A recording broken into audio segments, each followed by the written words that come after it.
ఇక నెక్స్ట్ మనకి 6th unit 6వ యూనిట్ వెరీ ఇంపార్టెంట్ యూనిట్ మిత్రమా. సాంఘిక శాస్త్రానికి సంబంధించిన మూల్యాంకన పరికరాలు లేదా ఉపకరణాలు. సో ఇక్కడ ఎవాల్యూషన్ ప్రాసెస్ గురించి మనం ఈ లాస్ట్ యూనిట్లో డిస్కస్ చేస్తాం.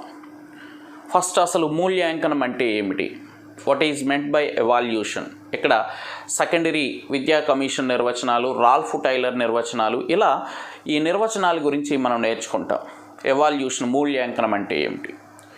మరి ఈ మూల్యాంకనంలో అంతర్భాగంగా కొన్ని అంశాలు ఉంటాయి. సో అవేమిటో నేర్చుకుంటాం. అవి నికస టెస్ట్ అంటే ఏమిటి, ఎగ్జాంపుల్స్ లక్షణాలు చెప్పుకుంటాం. అలాగే పరీక్ష ఎగ్జామినేషన్ అంటే ఏమిటి, దానికి లక్షణాలు ఉంటాయి, వాటి గురించి చెప్పుకుంటాం. నికసకి పరీక్షకి మధ్య ఉండే డిఫరెన్స్ ఏమిటో నేర్చుకుంటాం. అలాగే మాపనం మెజర్, మాపనం అంటే ఏమిటో నేర్చుకుంటాం. ఇక చివరిగా మూల్యాంకనం. సో మాపనానికి మూల్యాంకనానికి మధ్య ఉండే డిఫరెన్స్, వాటి గురించి కూడా మనం ఇక్కడ నేర్చుకుంటాం. సో ఇలా మూల్యాంకనం యొక్క ఇంట్రడక్షన్లో ఉంటుంది. తరువాత మూల్యాంకనంలో సోపానాలు, మూల్యాంకనం యొక్క లక్షణాలు, వీటి గురించి కూడా మనం నేర్చుకుంటాం. సోపానాలు, లక్షణాలు. అలాగే మూల్యాంకనంలో రకాలు. ప్రధానంగా మనం పాత మెథడాలజీ ప్రకారం 3 రకాల మూల్యాంకనాలు నేర్చుకునేవారు. ఇప్పుడు కొత్త మెథడాలజీలో 4వ రకం మూల్యాంకనం గురించి ప్రస్తావించారు.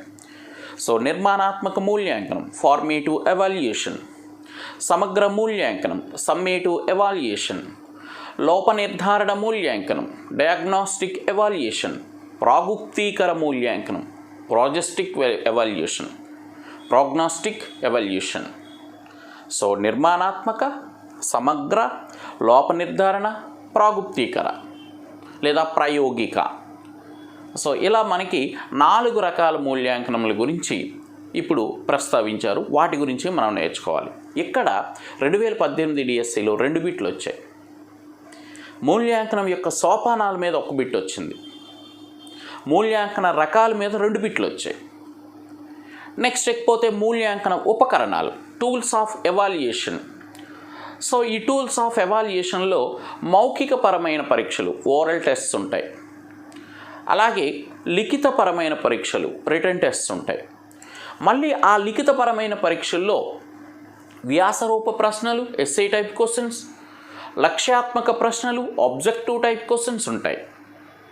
ఇక 3వది ఏది అంటే పరిశీలన ఆధార మూల్యాంకనం, అబ్జర్వేషన్ బేస్డ్ ఎవాల్యుయేషన్ ప్రాసెస్ ఉంటుంది. సో ఇది ఒక కీలకమైన కాన్సెప్ట్. సో వీటన్నిటి గురించి నేర్చుకుంటాం. సో ఒక్క మూల్యాంకన ఉపకరణాల నుంచి 2018 డిఎస్సిలో 4 బిట్లు వచ్చినాయి. 4 బిట్లు జస్ట్ టూల్స్ ఆఫ్ ఎవాల్యుయేషన్ అనే ప్రాసెస్లో. సో వాటన్నిటి గురించి కూడా మనం వివరంగా నేర్చుకోవాలి. ఇకపోతే నికష టెస్ట్ అంటే ఏమిటి. టెస్టుల్లో మళ్ళీ రకాలు ఉంటాయి నికషల్లో. అవేమిటి అంటే సో లోప నిర్ధారణ నికష ఒకటి, అలాగే సాధనా నికష ఒకటి. అచీవ్మెంట్ టెస్ట్ అంటే సాధనా నికష, డయాగ్నోస్టిక్ టెస్ట్ అంటే లోప నిర్ధారణ నికష. సో మళ్ళా సాధనా నికషల్లో 2 రకాల నికషలు ఉంటాయి. ఉపాధ్యాయ నిర్మిత నికషలు, అలాగే ప్రామాణిక నికషలు, స్టాండర్డ్ టెస్ట్స్. సో టెస్టుల్లో 2 రకాలు, ఒకటి సాధనా నికష, రెండవది లోప నిర్ధారణ నికష. సాధనా నికషలో మరలా 2 రకాలు ఉంటాయి, ఉపాధ్యాయ నిర్మిత నికషలు, ప్రామాణిక నికషలు. సో ఇలా వీటన్నిటి గురించి కూడా వివరంగా మనం నేర్చుకుంటాం. అలాగే ఇందులో భాగంగా ఇంకొక ముఖ్యమైన అంశం ఉత్తమ నికష యొక్క లక్షణాలు. ఒక నికష ఎప్పుడు ఉత్తమ నికష అనిపించుకుంటుంది అంటే వాటికి కొన్ని లక్షణాలు: సప్రమాణత, విశ్వసనీయత, వాస్తవాశ్రయత, విచక్షణాత్మకత, ఆచరణాత్మకత వంటి లక్షణాలు ఆ నికషకు ఉండేటప్పుడు అది ఉత్తమ నికష అంటారు. ఈ ఉత్తమ నికష లక్షణాల మీద అప్లికేటివ్ జోన్లో ఇప్పటి వరకు చాలా బిట్స్ వచ్చినాయి. Very very important applicative zone. So ఉత్తమ నికష యొక్క లక్షణాల గురించి మనం చర్చిస్తాం. తర్వాత మనకి మోస్ట్ ఇంపార్టెంట్ ఎన్సిఎఫ్ 2005 నుంచి ద్వారా అమల్లోనికి వచ్చిన అంశం సిసిఈ, కంటిన్యూయస్ కాంప్రహెన్సివ్ ఎవాల్యుయేషన్, నిరంతర సమగ్ర మూల్యాంకనం. సో ఈ నిరంతర సమగ్ర మూల్యాంకనం అంటే ఏమిటి, ఈ సిసిఈని రికమెండ్ చేసిన నివేదికలు ఏమిటి, అలాగే సిసిఈలో 2 పద్ధతులు ఉంటాయి, నిర్మాణాత్మక మూల్యాంకనం, సమగ్ర మూల్యాంకనం. అంటే formative evaluation, summative evaluation.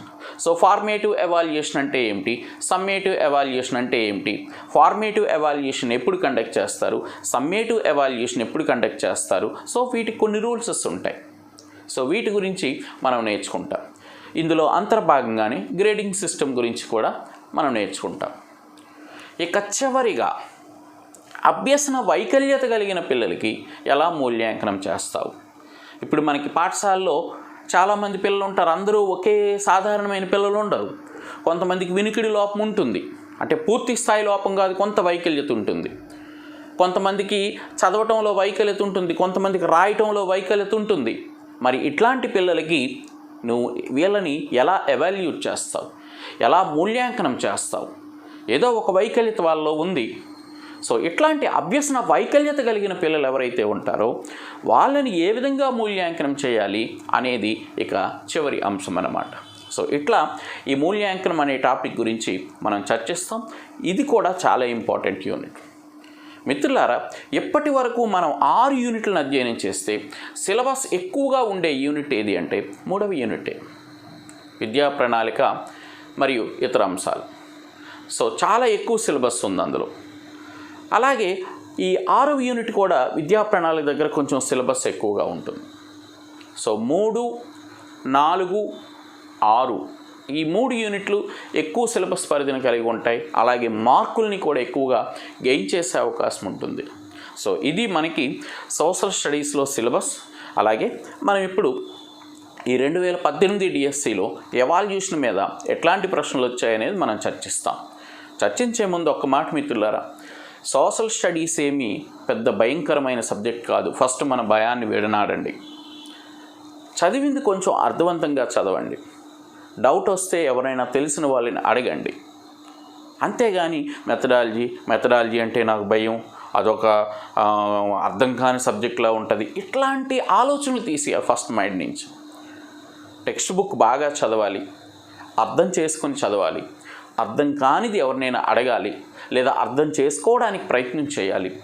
Applicative zone వచ్చే అవకాశం ఉండే జోన్స్ ఏవైతే ఉన్నాయో వాటి మీద కొంచెం కాన్సన్ట్రేట్ చేయాలి.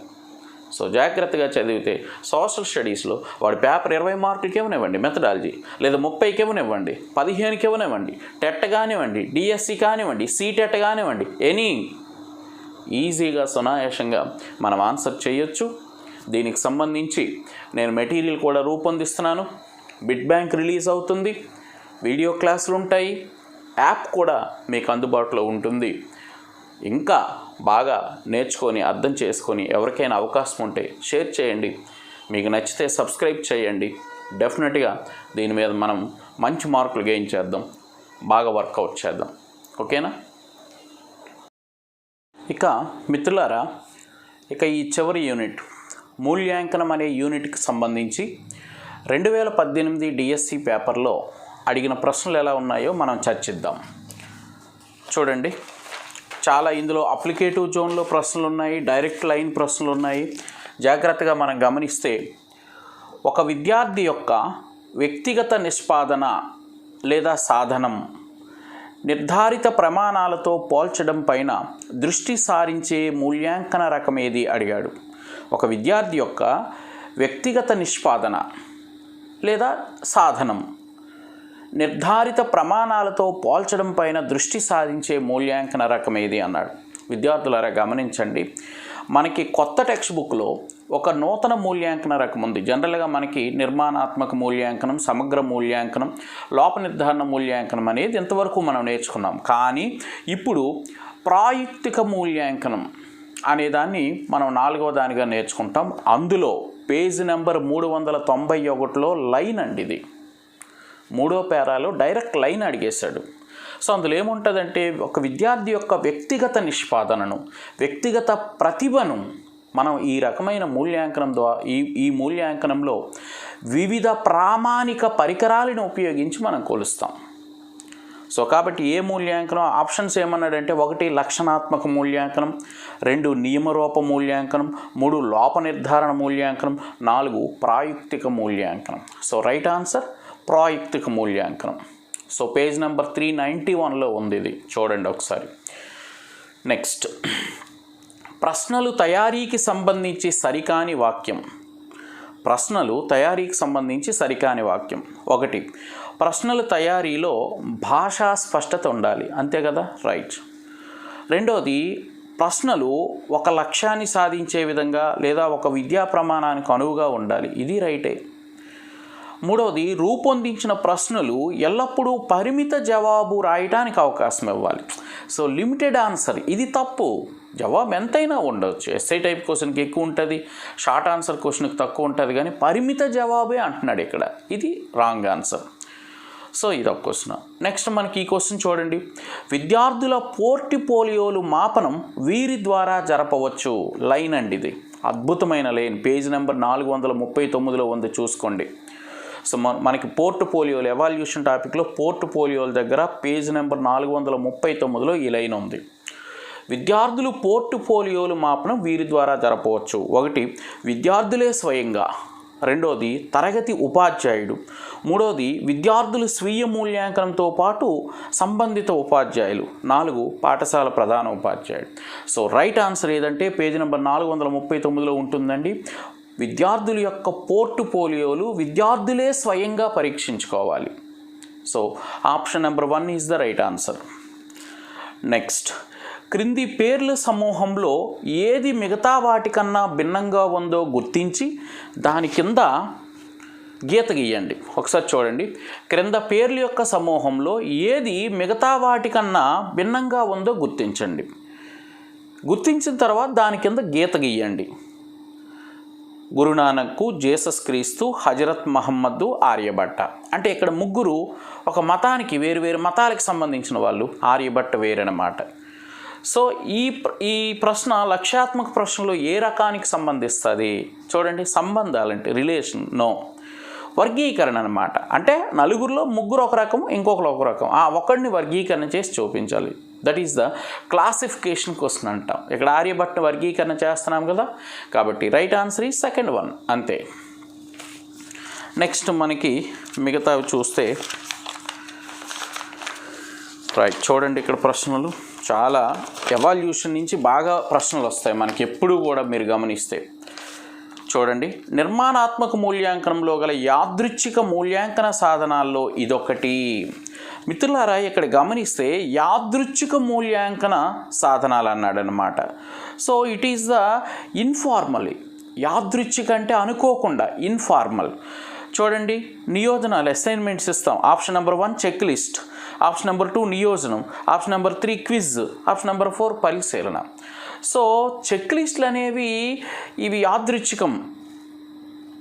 ఇక్కడ చెక్ లిస్టులు అనేవి యాదృచ్ఛికం. అప్పుడప్పుడు చెక్ లిస్టులు యూజ్ చేస్తాం, కానీ ఎప్పుడు యూజ్ చేసేవి ఏమంటే నియోజనాలు, అసైన్మెంట్స్ ఇస్తాం, క్విజ్లు కండక్ట్ చేస్తాం, పరిశీలన జరుపుతాం. ఇవి ఫార్మల్ అనమాట.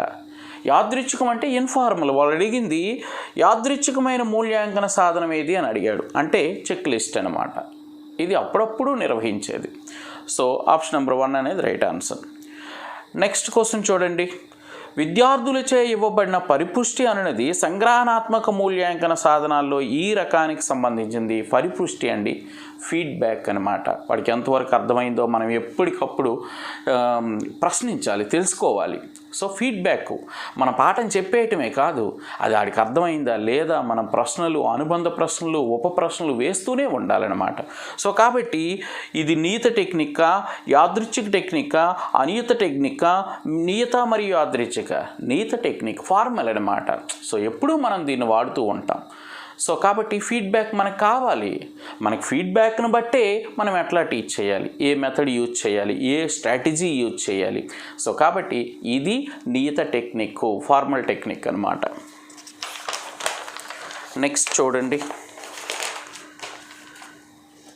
ఆదర్శవంతమైన మూల్యాంకన కార్యక్రమంలో ఎల్లప్పుడూ ఏ అంశాలని మాపనం చేయాలో ఆ అంశాలనే మాపనం చేయాలని తెలిపే లక్షణం. చూడండి, ఇది నికష యొక్క లక్షణాల్లో ఉంటుంది. మనం ఏ అంశాన్ని మాపనం చేయడానికి నికషను ఉద్దేశించామో ఆ నికష ద్వారా అదే అంశాన్ని మాపనం చేస్తే ఆ నికషకు ఉండే లక్షణం ఏది అంటే సప్రమాణత. సో ఆప్షన్స్లో 1 లక్ష్యాత్మకత, 2 సప్రమాణత, 3 విశ్వసనీయత, 4 సమగ్రత. ఆన్సర్ సప్రమాణత. ఇక చూడండి, ముఖాముఖి సంభాషణ మరియు పరీక్షకుడు పరీక్షించే వ్యక్తి మధ్య ప్రతిచర్యను ఆ రకమైన మూల్యాంకన సాధనం కలిగి ఉంటుంది. సో ఇక్కడ ఎదురెదురుగా సంభాషించుకుంటున్నారండి. ఒక వ్యక్తి అడుగుతున్నాడు, మరొక వ్యక్తి చెప్తున్నాడు. దీన్ని మనం ఏమంటామంటే 1 పరిశీలన, 2 ప్రశ్నావళి, 3 పరిపృచ్ఛ, 4 రేటింగ్ స్కేల్. 3వది పరిపృచ్ఛ అంటే ఇంటర్వ్యూ. ఎదురెదురుగా కూర్చుంటారు, ఒక వ్యక్తి ప్రశ్నిస్తూ ఉంటాడు, మరొక వ్యక్తి చెప్తూ ఉంటాడు. సో కాబట్టి దీన్ని ఏమంటారంటే పరిపృచ్ఛ, interview. Third one is the right answer. Next, ప్రశ్నాపత్రం తయారీలోని ప్రథమ సోపానం ఏది? ఒక క్వశ్చన్ పేపర్ని మనం తయారు చేసేటప్పుడు మొదటి సోపానం అడుగుతున్నాడు. 1 బ్లూ ప్రింట్ తయారీ, 2 స్కోరింగ్కి తయారీ, 3 ప్రశ్నలు తయారీ, 4 డిజైన్ తయారీ. ఇవన్నిటికంటే బ్లూ ప్రింట్ ఉండాలి. ఆ బ్లూ ప్రింట్ ప్రకారమే మనం ప్రశ్నాపత్రాన్ని తయారు చేస్తాం. కఠినమైన ప్రశ్నలేవి, సులభమైన ప్రశ్నలేవి, సగటు స్థాయి ప్రశ్నలేవి. సో కాబట్టి బ్లూ ప్రింట్ అనేది మస్ట్ క్వశ్చన్ పేపర్ని తయారు చేసేటప్పుడు. So first one is the right answer. Next, దృష్టిలోపం గల విద్యార్థులకు పరీక్షను నిర్వహించేటప్పుడు క్రింది సలహాలను దృష్టి అందు ఉంచుకోవాలి. ఇది అభ్యసన వైకల్యం, మూల్యాంకనంలో అభ్యసన వైకల్యం దగ్గర వస్తుంది. ఇక్కడ ఏ లోపము? దృష్టిలోపం గల పిల్లలకు అన్నాడు. సో 1 అదనపు సమయము మరియు పరీక్ష రాసేందుకు లేఖకుడి సహాయము. రైట్, ఎవరైతే దృష్టిలోపం కలిగిన పిల్లలు ఉంటారో ఎగ్జామ్కి వచ్చేసరికి వాళ్ళకి ఎక్కువ టైం ఉండాలి, అలాగే స్క్రైబ్ కూడా ఉండాలన్నమాట, లేఖకుడు ఉండాలి. సో ఫస్ట్ వన్ అది. 2వది అదనపు సమయం, 3వది పరీక్ష రాసేందుకు లేఖకుడి ఏర్పాటు, 4 అదనపు సమయము మరియు థెరపిస్ట్ ఏర్పాటు. So first one is the right. అదనపు సమయము, లేఖకుడిని ప్రొవైడ్ చేయడం.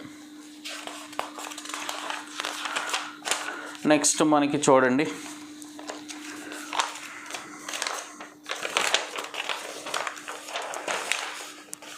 వెరీ గుడ్ క్వశ్చన్, చాలా మంచి క్వశ్చన్ ఉందండి. సాంఘిక శాస్త్రంలోని నిర్మాణాత్మక మూల్యాంకనంలో పిల్లల భాగస్వామ్యము ప్రతిస్పందనలను మదింపు చేయుటకు దీనిని ఉపయోగిస్తాం. సో నిర్మాణాత్మక మూల్యాంకనంలో మనకి 4 ఉంటాయి, 4 అంశాలు. పిల్లల భాగస్వామ్యము, ప్రతిస్పందన, రాతపరమైన అంశాలు, లఘు పరీక్ష, అలాగే ప్రాజెక్టు పని. సో ఈ 4 అంశాలు ఉంటాయి. అయితే వీటిలో మొదటి అంశమైన భాగస్వామ్యము ప్రతిస్పందనని మదింపు చేయడానికి నువ్వేం చేస్తావు అన్నాడు. సో ఫస్ట్ వన్ ప్రాజెక్టు పరీక్ష, 2వది లఘు పరీక్ష, 3 రాతపరమైన పనులు, 4 సమకాలీన అంశాలపై ప్రతిస్పందన. సో ఈ ఫస్ట్ అంశంలోనే భాగస్వామ్యం ప్రతిస్పందనలోనే పిల్లల్ని ప్రశ్నించాలి, మాట్లాడించాలి, పరిశీలించాలి, అనేక అంశాల నుంచి వాళ్ళ నుంచి సమాధానాలు రాబట్టాలి. సో ఇదనమాట. Fourth one is right answer. సమకాలీనము, ప్రతిస్పందనలు. మనం ఏదో ఒక ప్రశ్న వేయాలి, పిల్లలకి మాట్లాడాలి, చదవమనాలి, వాళ్ళ అభిప్రాయాలు చెప్పమనాలి, ప్రతిస్పందించమనాలి. కాబట్టి ఇవన్నీ ఈ పిల్లల భాగస్వామ్యము ప్రతిస్పందనలో అంతర్భాగంగా ఉంటాయి. So fourth one is the right answer. Next, ఒక ఉపాధ్యాయునిగా పిల్లల్లో ప్రక్రియా నైపుణ్యాలను పెంపొందించడానికి ఉపయోగించే కృత్యం గమనించాలి. ప్రక్రియా నైపుణ్యాలు అంటే ఒక యాక్టివిటీ స్కిల్, ఒక పని, దానికి సంబంధించినది. 1 లఘు పరీక్ష, 2 ప్రాజెక్టు పని, 3 పుస్తక పఠనం, 4 రాత పనులు. ప్రాజెక్టు పని అండి, అన్వేషిస్తాడు, సమాచారం తీసుకుంటాడు, తయారు చేస్తాడు, ప్రాజెక్టుగా మార్చుతాడు, సబ్మిట్ చేస్తాడు. సో ఇక్కడ ఏ రకమైన నైపుణ్యం ఉంటుందంటే ప్రక్రియా నైపుణ్యం. ఆయన ఒక వర్క్ చేస్తున్నాడు, వర్కింగ్ స్కిల్ కనబడుతుంది. సో ప్రాజెక్ట్ పని right answer, second one. Next చూడండి, అద్భుతమైన బిట్ అండి, చాలామంది పొరపాటు పడ్డారు, తప్పు చేశారు. ఇది సాంఘిక శాస్త్రంలో ఒక విద్యా సంవత్సరంలో ఒక విద్యార్థికి నిర్మాణాత్మక మూల్యాంకనంలో భాగంగా ఉన్న ప్రాజెక్టు పనుల సంఖ్య. ఆప్షన్స్లో 1వది 2, 2వది 3, 3వది 4, 4వది 6. ఎన్ని ప్రాజెక్టులు ఇస్తారండి సంవత్సరంకి నిర్మాణాత్మక మూల్యాంకనంలో అంటే 4. ఇక్కడ ఆన్సర్ ఏంటంటే option number 3 is the right answer. ఒక సంవత్సరంలో 4 ప్రాజెక్టులు అంటే ఫార్మేటివ్ 1లో 1, ఫార్మేటివ్ 2లో 1, ఫార్మేటివ్ 3లో 1, ఫార్మేటివ్ 4లో 1. ఒక విద్యా సంవత్సరంలో 4 ఫార్మేటివ్లు చేస్తాం కాబట్టి ప్రతి ఫార్మేట్లో ప్రాజెక్ట్ పని ఉంటుంది. కాబట్టి అలా ఇండైరెక్ట్గా అడిగాడు, 4 అన్నమాట. సో ఇలా ప్రశ్నలు రావటం జరిగింది, ఇంకా ఉన్నాయి. సాంఘిక శాస్త్రంలో సంగ్రహణాత్మక మూల్యాంకనంలో ఈ విద్యా ప్రమాణం అధిక భారత్వం కలిగి ఉన్నది. ఏదుందండి? విషయ అవగాహన లేదా భావనల పట్ల అవగాహన. ఫస్ట్దే 40% వెయిటేజ్ ఉంది దానికి. సో విషయ అవగాహన ఈజ్ ద రైట్ ఆన్సర్. ఇక్కడేమన్నాడు? 1 పఠన నైపుణ్యాలు, 2 సమాచార నైపుణ్యాలు, 3 విషయ అవగాహన, 4 ప్రశంస సున్నితత్వం. So third one is the right answer. Next ఇక్కడ చూడండి.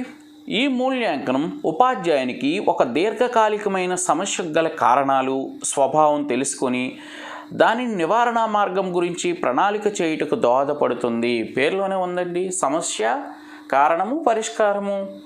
సో కాబట్టి ఆప్షన్ నెంబర్ 1 బోధన నిర్ధారణ మూల్యాంకనం, ఆప్షన్ నెంబర్ 2 నిర్మాణాత్మక మూల్యాంకనం, ఆప్షన్ నెంబర్ 3 సమగ్ర మూల్యాంకనం, ఆప్షన్ నెంబర్ 4 ప్రాయుక్తిక మూల్యాంకనం. 1 is the right answer. Diagnostic evolution, లోప నిర్ధారణ. ఆయన ఎందుకు సమస్య ఎందుకు వచ్చింది, ఎక్కడ వెనకబడ్డాడు, దానికి కారణం ఏంటి, దానికి పరిష్కారం ఏంటి అనేది డయాగ్నోస్టిక్ ఎవల్యూషన్ ద్వారా మనకి తెలుస్తుంది. ఇక లాస్ట్ వన్, ఒక పరీక్షాంశం అవగాహన సామర్థ్యముని మాపన చేయుటకై తయారు చేయబడింది. దానిని ఆచరించినప్పుడు కూడా అదే సామర్థ్యం మాపనం చేయబడింది. అందుకు కారణం చూడండి, ఇక్కడ కూడా మరలా మనకి ఉత్తమ నికష యొక్క లక్షణం ఇచ్చాడు. అర్థవంతంగా దీన్ని చదవాలి. ఒక పరీక్షాంశం అంటే ఒక విషయం అవగాహన సామర్థ్యాన్ని మాపనం చేయడానికి తయారు చేయబడింది. అంటే అవగాహన అనే సామర్థ్యాన్ని కొలవడానికి తయారు చేయబడింది. దానిని ఆచరించినప్పుడు కూడా అదే సామర్థ్యం మాపనం చేయబడింది. అంటే ఒక పరీక్ష ఏ లక్ష్యాన్ని సాధించడానికి ఉద్దేశించబడినదో అదే లక్ష్యాన్ని సాధిస్తున్నాము అంటే దానికి ఉండే లక్షణం సప్రమాణత. ఏదండి? సప్రమాణత. ఇక్కడ అవగాహన అనే సామర్థ్యాన్ని మాపనం చేయడానికి అన్నాడు, అదే సామర్థ్యాన్ని మాపనం చేసింది అంటే సప్రమాణత. సేమ్ ఇలాంటి క్వశ్చన్ ఇంకో దగ్గర కూడా మళ్ళీ ఇందాక వచ్చింది. సో రైట్ ఆన్సర్ ఈజ్ 1 విశ్వసనీయత, 2 సప్రమాణత, 3 విషయనిష్టత, 4 ఆచరణీయత. సప్రమాణత is the right answer. So మిత్రులారా, ఇవి మనకి ఈ మూల్యాంకనం లాస్ట్ యూనిట్లో ఉండే మనకి ప్రశ్నలు. ఇప్పటి వరకు మనం అన్ని యూనిట్ల సిలబస్ని, అన్ని యూనిట్లలో 2018 డిఎస్సిలో వచ్చిన ప్రశ్నలని మనం వివరంగా చర్చించడం జరిగింది. ఈ ఇంటర్వ్యూ, ఈ చర్చ అనేది మీకు చాలా బాగా ఉపయోగపడుతుంది. నేను చెప్పే ప్రతి అంశాన్ని మీరు టెక్స్ట్ బుక్లో చూడండి. మీరు గత ప్రశ్నాపత్రాలని కొత్త టెక్స్ట్ బుక్లో మీరు ఒకసారి చెక్ చేయండి. అప్లికేటివ్గా చదవండి, బాగా అర్థం చేసుకొని చదవండి. మెథడాలజీలో 100% స్కోర్ని మీరు చేయగలుగుతారు. ఇది ఈ సబ్జెక్ట్ అంత కష్టమైనది కాదు, భయపడొద్దు. మీరు భయపడ్డారా ఇందులో కూడా రాణించలేరు. ఇక్కడ ఇంకొక విషయం ఏంటంటే, మనకి ప్రతి పేపర్లో కూడా రైట్ టు ఎడ్యుకేషన్ యాక్ట్ నుంచి 2 బిట్లు అడిగాడు. మనకి 2018లో 3 సెషన్లో జరిగిన ఎవ్రీ పేపర్లో కూడా 2 బిట్లు రైట్ టు ఎడ్యుకేషన్ యాక్ట్ నుంచి అడిగాడు. కాబట్టి మనకి రైట్ టు ఎడ్యుకేషన్ యాక్ట్ నుంచి 1 or 2 బిట్స్ డెఫినెట్గా వస్తాయి. ఇటు మెథడాలజీలో అడుగుతాడు, అటు పర్స్పెక్టివ్ ఇన్ ఎడ్యుకేషన్లో అడుగుతాడు, అటు మనకి కాంటెంట్లో పాలిటీలో రైట్ టు ఎడ్యుకేషన్ యాక్ట్ మీద ప్రశ్న ఉంటుంది. కాబట్టి రైట్ టు ఎడ్యుకేషన్ యాక్ట్ని జాగ్రత్తగా విత్ సెక్షన్స్ వారీగా, విత్ ఆర్టికల్స్ వారీగా అర్థవంతంగా గుర్తుపెట్టుకొని చదవాలి. ఓకేనండి. సో ఇక మన మెథడాలజీ విషయానికి వచ్చేసరికి 6 యూనిట్లో ఉండే సబ్ టాపిక్స్ అన్నింటినీ కూడా కవర్ చేస్తూ అనలిటికల్గా, అప్లికేషన్ ఓరియంటేషన్లో స్పష్టంగా, అర్థవంతంగా మీకు అందరికీ చెప్పే బాధ్యత నాది. నేను ప్రస్తుతం యాప్ను రూపొందించే పనిలో ఉన్నాను. నేను అట్ ప్రెజెంట్ అంటే డైలీ నేను పాఠం చెప్పుకోవాలి కదా, నేను యాప్ను రూపొందిస్తున్నాను. మన క్లాస్ పేరు సాధన డిజీ క్లాస్ ఉంటుంది. మీరు అతి త్వరలో వితిన్ ఒక 10 to 15 డేస్లో యాప్ అనేది అందుబాటులోకి వస్తుంది. మీరు ఎవరి యాప్లు కొనొద్దని నేను చెప్పను, అందరి యాప్ని పరిశీలించండి. Which is the best teacher, ఎవరైతే వర్క్ చేస్తారో. మేమంతా కష్టపడి ఉపాధ్యాయ ఉద్యోగం, నేను school assistant social, one of the top in school assistant social Vizianagaram. So కాబట్టి అందరివి పరిశీలించి బాగుండేది మీరు ఎంచుకోండి, మీకు ఉపయోగపడేది మీరు సెలెక్ట్ చేసుకోండి. మాయ మాటలకి ఎవ్వరి మాయ మాటలని నమ్మొద్దు. మీరు అందరినీ ఉపయోగించుకోవాలి, అందరి పాఠాలను ఉపయోగించుకోవాలి. సో అవసరమైన విషయాన్ని స్వీకరించాలి. ఒక తుమ్మెద తనకి కావలసిన స్వీట్నెస్ కోసం ఎన్ని పుష్పాల మీదకి వెళ్తుందో మీరు కూడా అలాంటి వాళ్ళే, ఒక తుమ్మెద వంటి వాళ్ళు. మీకు అవసరమైన విషయాన్ని గ్రహించడం కోసం అనేకమైన వీడియోలు చూడండి, విషయాన్ని పొందండి. విచ్ ఈజ్ ద బెస్ట్ అనే వీడియోని నమ్మండి. ఓకేనా? మీకోసం నేనైతే వర్క్ చేస్తాను. నేను గొప్పలు చెప్పను, కానీ క్రమేణా నేను విడుదల చేస్తూ ఉంటాను వీడియోస్. నా వీడియోస్ ఫాలో అవ్వండి. సబ్స్క్రైబ్ చేసుకుంటారనుకుంటాను, చేసుకోండి. I wish you all the best. ఇక నేను పాఠాలు తయారు చేసుకునే పనిలో ఉన్నాను. Thank you. నా పని నేను చేస్తాను, మీ పని మీరు చేయండి. I wish you all the best. Thank you.